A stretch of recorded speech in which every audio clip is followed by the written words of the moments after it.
তো hello guys, আমি এখন চলে যাচ্ছি হচ্ছে একটা বাসাতে, ঠিক আছে? তো দেখেন ওই বাসা যাওয়ার সময় আমরা ভ্যানে করে যাচ্ছি।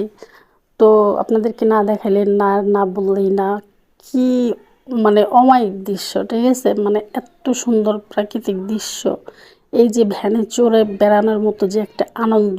অনেক রোদ, এত রোদ বলার বাইরে, মাথা মাথা পুরো ফাটায় নেয়। বাট এই রোদের মাঝে ওই ভ্যানে চড়ে বেড়াইতে সে মজা লাগে, ঠিক আছে? কারণ প্রচণ্ড বাতাস, ভ্যানে চললে এত বাতাস লাগে গায়ে, মনে হয় যে রোদ মত এগুলা কোনো কিছুই খাবার নয়, ঠিক আছে? সব কিছু ফেল। আর চারিদিকে এত সুন্দর সবুজে ঘেরা, আর এদিকে একটা একটা দৃশ্য তাকায় থাকতে যে কি যে লাগে না, জোস লাগে। তো আপনারা তো অনেকেই জানেন যে আমি হচ্ছে মেলা দিন থেকে হচ্ছে রংপুরে আসছি। তো আমি এমন কোনো দিন বাদ নাই যে আমি ভ্যানে চড়ে না বেড়াই, ঠিক আছে? আমার অনেক রুগীদের বাসায় যাইতে হয়, ভ্যানে চড়ে বেড়াই, ঠিক আছে? তো আমি